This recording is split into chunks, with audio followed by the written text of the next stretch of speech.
I never imagined my life would turn into something worthy of a soap opera script, but here I am, trying to tell you everything. My name is Killy, I'm 31 years old, and a few years ago, I thought I had everything under control. I work from home as a freelancer, creating content for companies while taking care of my daughter, Ella, who was 6 at the time. My husband, Josh, is in the military and spent most of his time away on missions. Our life was simple, but it had a rhythm that worked for us. It was our safe bubble. But within that bubble, there was someone who insisted on causing cracks. My mother-in-law, Fate. Fate had a way about her that only those who truly knew her could see. Outwardly, she seemed like the perfect grandmother. Always immaculate, with that silver hair tied up in a bun that never came undone. She smiled often, was great at small talk at any event, and baked cakes that looked like they came straight out of commercials. But inside, Fate was complicated. And I'm putting that as politely as I can. She was a master of making comments that, at first glance, seemed harmless but were loaded with subtle criticism, always directed at me. A true professional at emotional manipulation. Things started to go downhill during the pandemic. Like many people, I lost my stable job and had to reinvent myself. I went months without steady income, juggling freelance work, taking care of the house and Ella, and trying not to drown in stress. Fate, of course, couldn't understand any of it. She had a very clear idea of what real work was, and to her, working from home didn't count. "When are you going to get a real job, Killy?" she'd ask with a fake smile, examining my face like she was trying to solve a riddle. The breaking point came at Ella's birthday party. I'd planned a backyard celebration with colorful balloons, a chocolate cake I baked myself, and simple games for her and her little friends to enjoy. It was a small party, but full of love, just the way Ella liked it. I was exhausted but happy. Finally, a day that seemed to be going well. Until a friend came up to me, looking uncomfortable, and asked, "Killy, did you hear what your mother-in-law just said?" My heart skipped a beat. "No, what now?" And then came the bombshell. "She's telling the other moms that you're a parasite and that your work is a joke." I felt my face burn with anger. My hands started trembling. But then I looked at Ella, all smiles as she played with her friends, and thought, this is her day. I won't let fate ruin it. I swallowed my pride and carried on, but inside, it felt like a fire was about to consume me. When the party was over and the house was quiet, I sat on the couch and cried. Not out of sadness, but pure exhaustion. Fate had crossed every line. Something had to change. It was around that time that a job ad caught my eye. It was an opportunity in another city, 2 hours away. It wasn't just a job, it was a chance to start over, away from fate's suffocating control. I knew it wouldn't be easy, but I was determined. I got the job and, without telling anyone, started preparing for the move. My biggest concern was that fate would find out before I was ready, so I kept everything under wraps. I didn't even put up a "for sale" sign in the yard to avoid questions. But fate was like a problem detector. One day, she showed up unannounced, something she did often, and saw some real estate brochures on the kitchen table. In that moment, the mask of the smiling mother-in-law fell. She pointed to the papers and asked, "What is this?" I calmly explained that I was selling the house and moving for a new job. Her face shifted from shock to pure rage in seconds. "You can't sell this house without talking to Josh," she yelled. But the truth was, I could. The house was in my name. Just my name. The argument was intense. Fate claimed I was stealing her son's home, that I had no consideration for anyone, that I was selfish. Outwardly, I stayed calm. Inside, I was seconds away from exploding. She stormed out, but not before making a promise. "You'll regret every decision you're making." Those words echoed in my head for days, but at the same time, they only strengthened my resolve. Soon after, I organized an open house for potential buyers. I cleaned the place, lit candles to create a cozy atmosphere, even baked cookies to fill the air with a welcoming scent. Everything was going smoothly until fate showed up uninvited. At first, she just walked around silently, but then she started making loud comments like, "This house will never be the same after she's gone. Such a shame she's tearing the family apart." I knew she was speaking loudly on purpose, so the buyers would hear. And it worked. Some of them started whispering, and I saw 2 leave without finishing the tour. But the worst came later. Fate approached Ella and said, "You'll never see your grandmother again if you move with your mom." Ella froze, not fully understanding, but her eyes filled with tears.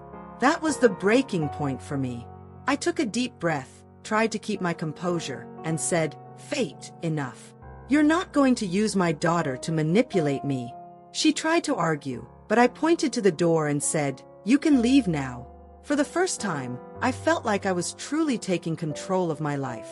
That night, after everything had calmed down, I sat in the living room with a cup of warm tea, watching Ella sleep on the couch. I knew the road ahead wouldn't be easy. But for the first time in a long time, I felt like I was heading in the right direction. Fate still had plenty of chaos to bring, but in that moment, I was ready to face it all. I had to protect my daughter and build a better life, far from the whirlwind that was fate. I need to tell you what my life was like before all the chaos with fate hit its peak. I think to understand everything, you have to know how I lived, how things were organized, or rather, disorganized at the time. Our house was in a small neighborhood, full of quiet streets and well-kept gardens. It was the kind of place where neighbors always greeted each other, even if they didn't know each other's names. The house was simple, but it held so many memories. Ella had drawn pictures on her bedroom wall with crayons, kid stuff, you know? And I couldn't bring myself to paint over them. The kitchen was small but functional, always smelling of coffee, cake, or, on chaotic nights, frozen pizza in the oven. The living room was where everything happened: work, playtime, naps on the couch. It was a home with a soul, our refuge. Fate, on the other hand, lived less than 10 minutes away. A logistical nightmare. Her house was the complete opposite of mine. Everything was spotless, almost clinical. The furniture looked untouched, as if no one really lived there. Even the smell was different, a mix of disinfectant and some expensive perfume she probably used to impress visitors. It wasn't a cozy place, it was more of a showcase than a home. But fate had this habit of turning what was mine into something she felt she should control. I remember one time she showed up unannounced while I was in the middle of a virtual meeting. I was sitting at the dining table, wearing headphones, trying to convince a client that my idea was the best for their project.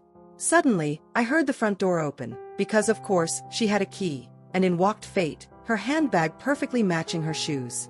"Hi dear, I brought a few things to help you organize this mess you call a house," she said, completely ignoring me as she began rearranging my belongings. It was always like that. She'd come and go as if the house were hers, rummaging through drawers, commenting on how I needed more discipline or fewer distractions. And the worst part, she did it all with that fake smile, as if she were the kindest person in the world. It got to the point where I'd lock the door just to pretend I wasn't home. I tried to stay calm, but fate had a special way of invading not just my physical space but also my mental peace. She loved dropping passive-aggressive comments during family dinners, pretending they were harmless observations. "Oh, Killy, you must love having so much free time working from home. It must feel like a permanent vacation, right?" she'd say while carving the Christmas turkey with a grin that made me want to slam my fork into the table. And there I was, swallowing my pride, trying not to make a scene. Ella, poor thing, was the one I worried about most. Fate loved playing the role of the loving grandmother, but I knew she was planting ideas in my daughter's head between the lines. "Did you know that your mommy only gets to stay home because your daddy works so hard in the army?" she'd say in that sweet grandmotherly voice while brushing Ella's hair. And no matter how hard I tried to shield Ella from these things, fate always found a way. Deep down, I knew fate acted this way out of fear of losing control. She wanted to be the center of everything, the glue that held the family together. And well, I was the obstacle in her way. I was the woman who stole her son and took over the house that, in her mind, should have been hers too. Her sense of ownership was suffocating, but I didn't know how to escape her web. When I started planning my move, it felt like a weight was being slowly lifted from my shoulders. At the same time, every detail of the plan felt like walking through a minefield. How could I leave no traces? How could I keep fate out of the loop?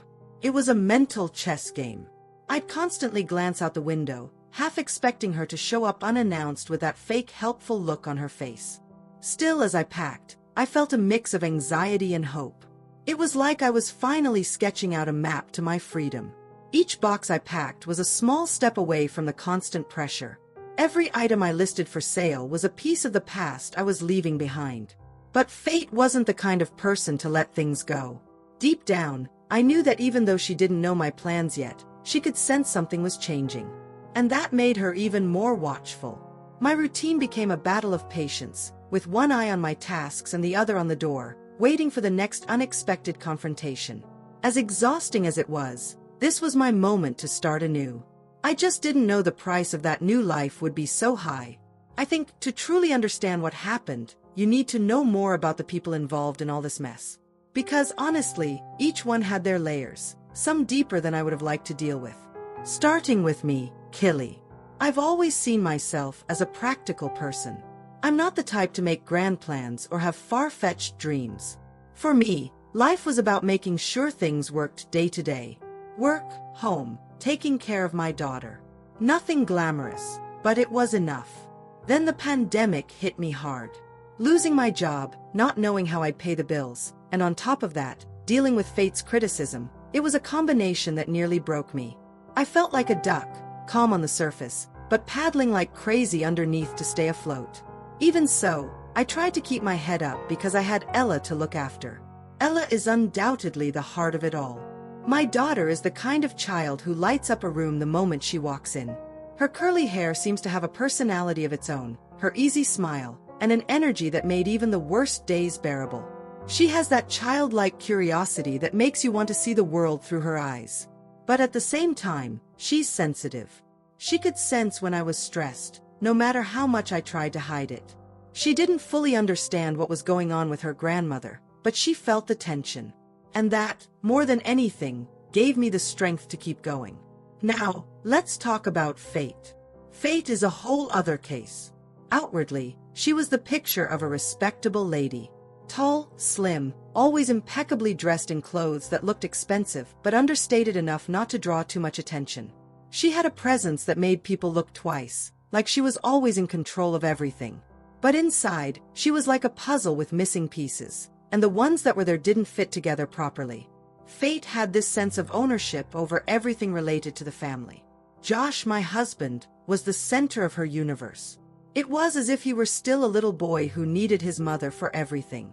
And me? Well, I was the intruder who had kidnapped her perfect son. Fate never said that outright, of course. She had an incredible talent for making it seem like I was always the one at fault. No matter what I did, it was never good enough. If I spent the day working from home, I was lazy. If I went out of my way to do something special for Ella, I was spoiling my daughter. What drove me crazy the most was how different she could be around other people. To others, she was the sweet grandmother, the understanding mother-in-law, the family woman. But when we were alone, she became someone else entirely.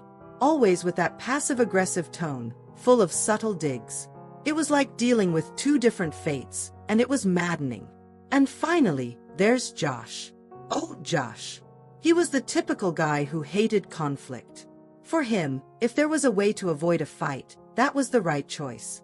That, of course, meant he often turned a blind eye to what his mother did. She's just old-fashioned, Killy. Don't take it personally, he'd say, as if it were easy to ignore her comments. Josh wasn't a bad person, not at all. But he had this blind loyalty to his mother that made everything more complicated. It was as if he were afraid to upset fate, which left me alone to deal with her. On good days, he was a great father and a thoughtful husband. But on bad days, it felt like he lived in a parallel world where his mother could do no wrong, and I was the one overreacting. I don't think he fully understood the weight of everything I was dealing with. He saw Fate as a loving mother, not the manipulative woman I knew. And that created a rift between us that only grew wider over time. This was the environment I lived in, trying to balance all these personalities while holding on to my sanity. I felt like a piece that didn't belong in the puzzle that was Josh's family. And no matter how hard I tried, I never seemed to fit in. Fate made sure to remind me of that constantly, and Josh, unintentionally, reinforced the idea by downplaying everything she did. It was in this context that things began to unravel. Fate wasn't just a difficult mother-in-law. She was a force that somehow seemed determined to destroy me. And no matter how strong I tried to be, it was becoming harder and harder to face it all alone. I think the moment everything really started spiraling out of control was when Fate found out I was selling the house. Until then, the tension between us was like a rope being slowly stretched tighter and tighter. But that day, it snapped. I had planned everything carefully. I didn't want to deal with her judgments or lectures, so I decided to keep the sale a secret. No for sale sign in the yard, no conversations with neighbors. Everything was handled discreetly. The plan was going smoothly until one of Fate's unannounced visits, because of course, she had a key. That day, she saw the real estate brochures on the living room table. She walked into the kitchen holding the flyers as if they were evidence in a criminal case. "What is the meaning of this, Killy?" she demanded, her voice a mix of shock and indignation that only she could pull off. I took a deep breath and tried to explain calmly that I was selling the house because I'd gotten a new job in another city and needed to move. It was an amazing opportunity for Ella and me, something I simply couldn't pass up. But Fate didn't care about explanations. She started yelling, saying I had no right to make such an important decision without consulting Josh. "This house is my son's too. How dare you sell it without talking to him first?" she shouted, her voice trembling with anger. I tried to reason with her, saying the house was in my name and that I had every right to decide what to do with it, but she wasn't listening. Fate was furious, and I knew there was no point in trying to convince her. When she stormed out, slamming the door behind her, I thought that was the end of it. I figured she'd cool off and accept my decision. But no, it was just the beginning. A few days later, I hosted an open house for potential buyers. I cleaned the entire place, lit scented candles, baked cookies, everything to create that warm, inviting atmosphere that helps close a deal. Everything was going well until Fate showed up. Again, uninvited. At first, she just stood there, silently judging everything with her eyes. But then she started making loud comments, clearly meant for the buyers to hear. "This house will never be the same without Josh. She's tearing the family apart, selling his home like it's nothing." I could see the buyers exchanging uncomfortable glances. Some began whispering among themselves, and within minutes, 2 of them walked out without even finishing the tour. But Fate wasn't done. She went outside to where Ella was playing in the yard and began talking to her in that sweet, manipulative voice she used to get her way. "Did you know that if your mom moves, you'll never see me again?" "Never, my dear." She said this loudly, in front of everyone, and Ella froze, her eyes filling with tears. My heart broke on the spot. I couldn't hold back anymore. I walked over to Fate and, with as much composure as I could muster, said, "Fate, enough. You don't have the right to use my daughter like this." She tried to argue, saying she was just expressing how sad she was about the possibility of being separated from her granddaughter. But I didn't let her finish. I pointed to the door and said, "You need to leave now. I won't let you turn this into a spectacle." She left, but not before yelling, "You'll regret this, Killy. You'll lose me and never find peace again." After she was gone, I sat in the kitchen, my hands trembling. My mind was a whirlwind of thoughts. It wasn't enough that she was trying to sabotage the house sale. Now she was manipulating my daughter. That was the last straw for me. That night, I called Josh and told him everything. The chaos, the drama, the things she said to Ella. I hoped he'd take my side, that he'd understand how serious this was. But, as usual, he brushed it off. "You know how she is. Don't take it so seriously," he said, as if it were easy to ignore. I nearly threw the phone against the wall. How could he not see the impact this was having on our lives? After that conversation, I realized I was more alone in this battle than ever. I couldn't count on Josh, I couldn't expect Fate to change, and if I wanted to protect Ella, I'd have to take more drastic steps. And that's exactly what I did. I asked the real estate agent to reschedule the viewings, this time ensuring there was no chance Fate could show up. I started avoiding her as much as possible, but I knew it wouldn't last. Fate wasn't the type to accept defeat. She still had tricks up her sleeve, and I could only imagine what would come next. After that disaster during the open house, I knew Fate wasn't going to back down. If there was one thing I had learned from dealing with her, it was that the more you tried to set boundaries, the more determined she became to cross them. But I had no idea just how far she was willing to go. I thought I had already seen the worst, but I was wrong. The complications started when I finally received a serious offer for the house. It was a fair price, right in line with what I'd hoped for, and I had everything ready to move forward with the relocation. I felt relieved, thinking that, finally, things were beginning to fall into place. But, of course, Fate found out, because it seemed like she had some sort of radar for anything involving my life, and decided to take action. It began with phone calls. At first, it was passive-aggressive WhatsApp messages, things like, "I hope you know what you're doing. This could destroy the family." Then, it escalated to frequent calls. My phone would ring non-stop, and when I didn't answer, she'd leave voice messages. "You have no idea the mistake you're making. This isn't just about you." I tried to ignore it, but the constant barrage was impossible to block out. It wasn't just guilt she was trying to sow, she was worming her way into my mind. One afternoon, as I was organizing boxes for the move, I received a call from Ella's school. I thought it was strange since they rarely contacted me. The coordinator on the other end said Fate had picked Ella up early. "She said you asked her to. That you needed your daughter to spend the day with her grandmother." My heart stopped for a second. I hadn't asked for anything like that. I immediately tried calling Fate, but as expected, she didn't pick up. Every call went straight to voicemail. Panic set in. My whole body was trembling, and my mind was racing with worst-case scenarios. Had she done something to Ella? Was she trying to take her somewhere? It was a kind of terror I'd never felt before. Without knowing what else to do, I grabbed my keys and drove straight to her house. I banged on the door, but there was no answer. I kept calling, but there was nothing. By the time I decided to call the police, I was in tears, overwhelmed by fear and helplessness. I waited for 3 hours, 3 hours that felt like an eternity, until she finally came home. She walked in as if nothing had happened, carrying a shopping bag, with Ella by her side. Ella looked confused but unharmed, thank God. "Fate, what do you think you're doing?" I demanded, trying to keep my voice steady.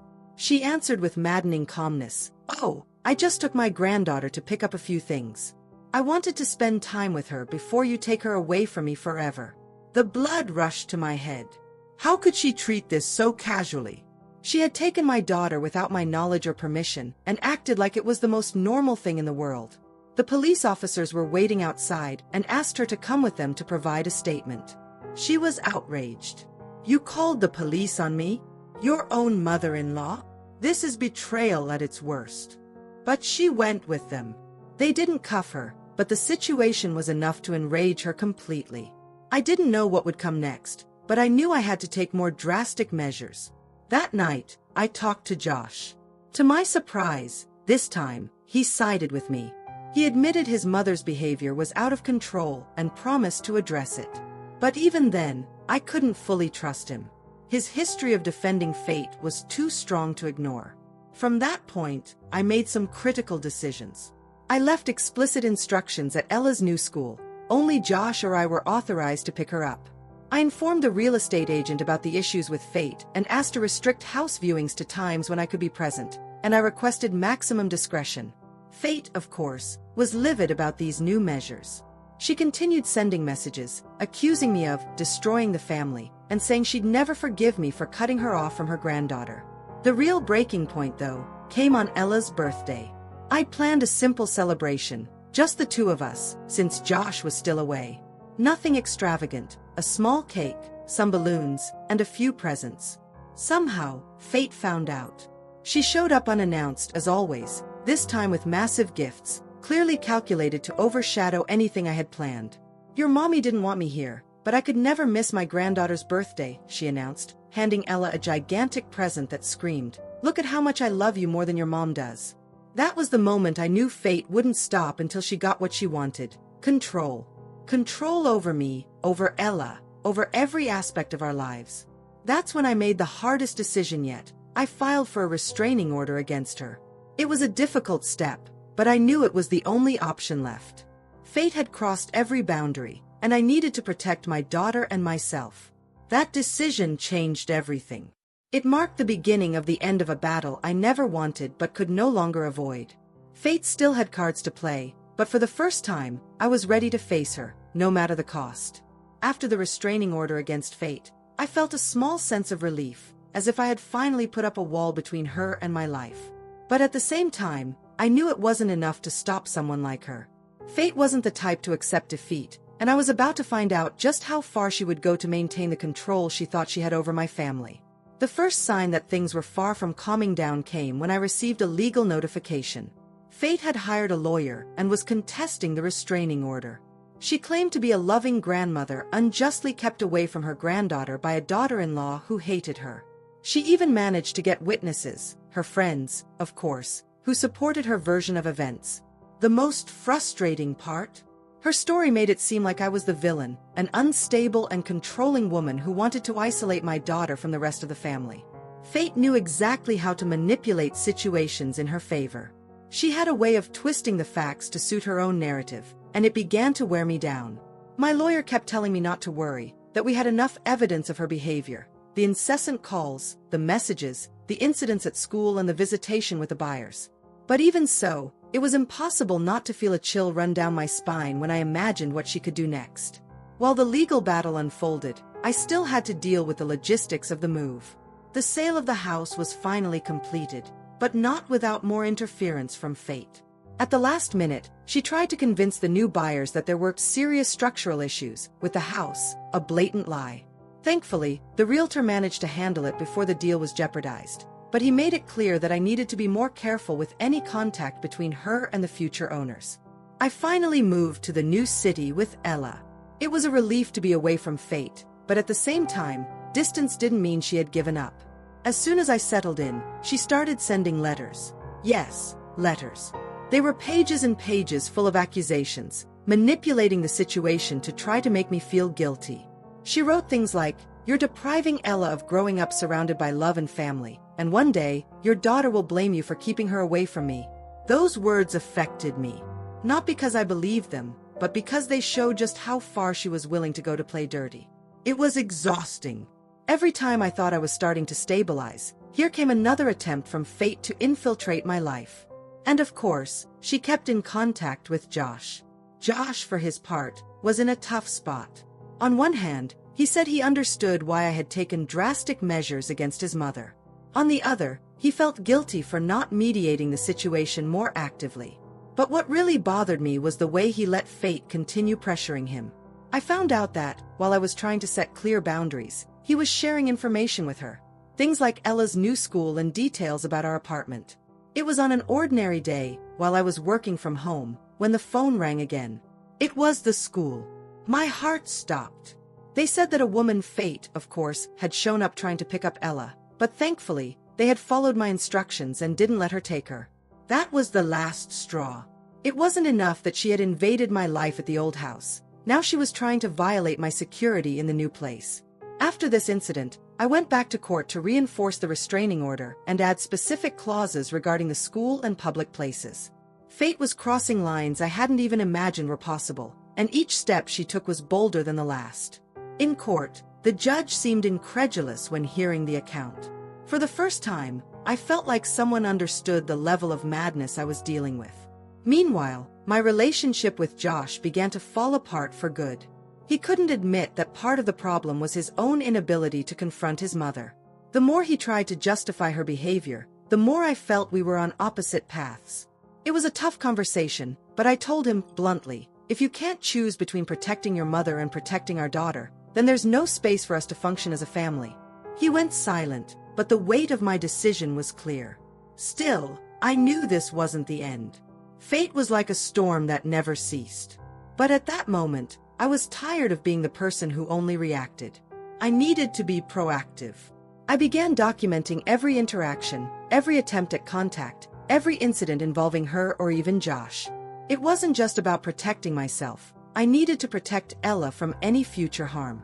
The tension kept rising, but there was something different in me. I no longer felt like I was fighting alone. For the first time, I felt like I had control over my life, even though the chaos tried to come through the door. I was ready for fate's next move, whatever it was, and I knew that this time, I wouldn't back down. The climax of this story came in a way I could have never predicted, as if all the previous conflicts were just rehearsals for the final act. After weeks of rising tension, manipulative messages, and fate's desperate attempts to infiltrate my life, the situation exploded in a way that changed everything. It was an ordinary morning. I was organizing some boxes in the apartment, things I hadn't unpacked since the move, while Ella played in her room. Everything seemed calm, until my phone rang. It was the school. My heart raced, because after the previous incident, I knew that any call from them was likely bad news. The principal informed me, in a serious voice, that fate had appeared again. Despite the restraining order, she was trying to pick up Ella, claiming it was a family emergency. But this time, the school strictly followed protocol and refused. Fate got furious, started shouting, and caused a scene, until security was called to remove her. As I listened, my mind was in a whirlwind. How dare she show up again, knowing she was breaking the law? Before I could leave the house, the phone rang again. It was Josh. He had just received a call from Fate, crying and saying that I was unfairly keeping her granddaughter from her. "Killy, you need to reconsider. She just wants to see Ella." "It can't be that hard," he began, but I didn't let him finish. "Josh, she violated the restraining order again. This isn't about wanting to see her granddaughter, it's about control. And you need to choose whose side you're on." That conversation was a turning point. I realized that he was still stuck in the idea of pleasing his mother, even at the expense of our family. That only confirmed what I had known for a while. Our marriage was over. But before dealing with that, I had to protect Ella. That same day, I went straight to the police station to report the violation of the restraining order. Fate was summoned to testify, and this time, the judge wasn't having it. He issued a stricter order, prohibiting her from approaching any location where Ella or I would be, under threat of immediate arrest. Finally, I felt like things were taking a more serious turn, but I knew that didn't mean Fate would give up. Then came the moment that changed everything. A few days later, while I was working, I heard the doorbell ring. When I opened the door, there she was. Fate. She didn't look the same as before.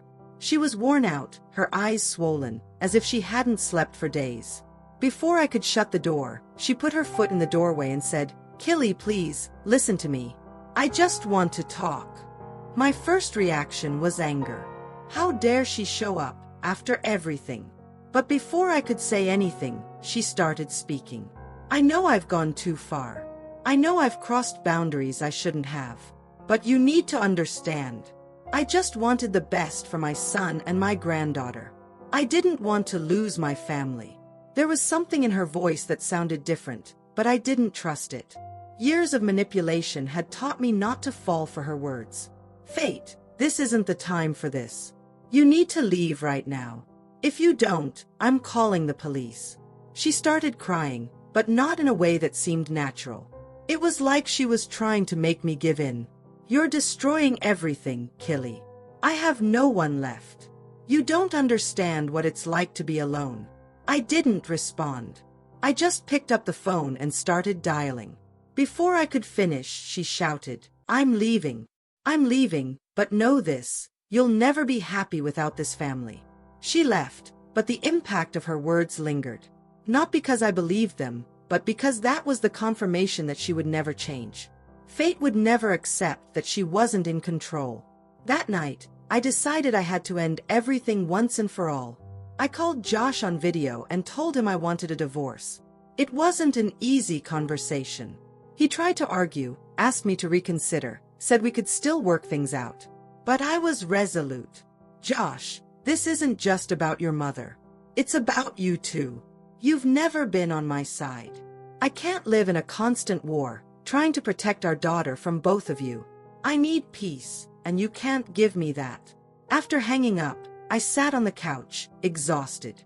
It was like a storm had passed through me, leaving everything in ruins, but at the same time, taking away the weight I had carried for years. For the first time, I felt like I was in control of my life. Fate could keep trying, but she would no longer be a part of my world. And as for Josh, he had made his choice, and this time, I made mine. After that last conversation with Josh and the final confrontation with Fate, it felt like an entire chapter of my life had come to an end. It wasn't easy, it wasn't pretty, but for the first time in years, I felt like I was moving forward. The resolution began slowly.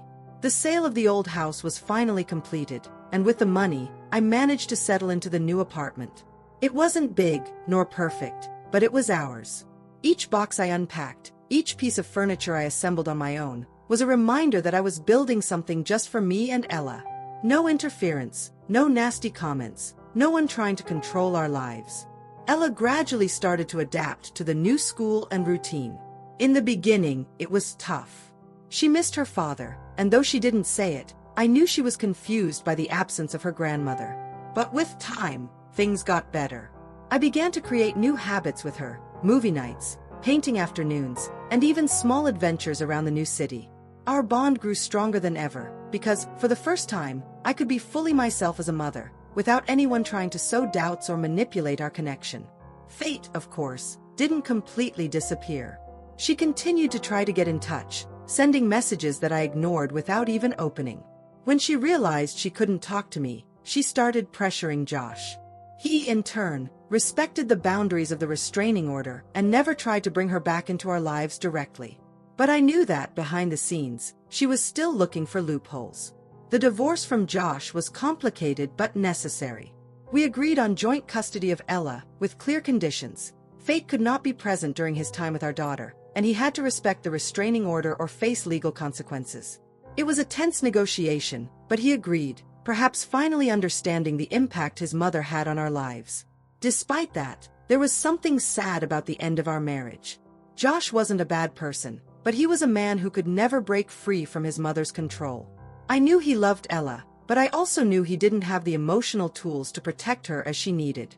This realization brought a strange feeling of both relief and grief. I was losing something that, deep down, no longer existed. As the months passed, things truly started to stabilize. Ella proved to be more resilient than I had imagined. She made new friends, began to excel at school, and whenever she asked about her grandmother, I explained calmly that it was for the best. Not all relationships are good, my love. Some people hurt us, even if they don't realize it. She seemed to understand, in a way only children can. I also began to rediscover parts of myself that had been buried under years of conflict. I started investing in my career again, signed up for courses, and even made new friends in the new city.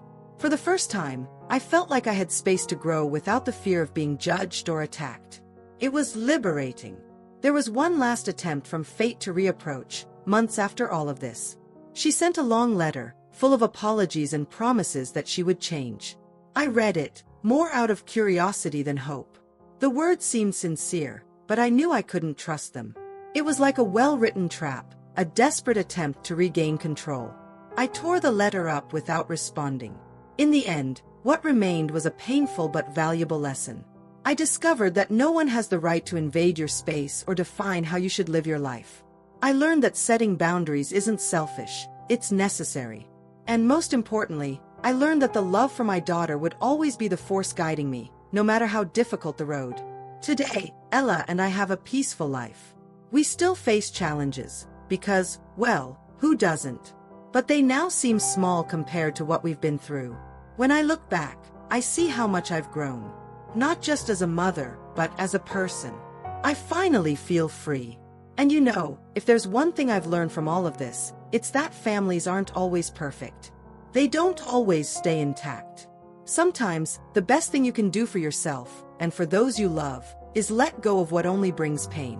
And that's exactly what I did.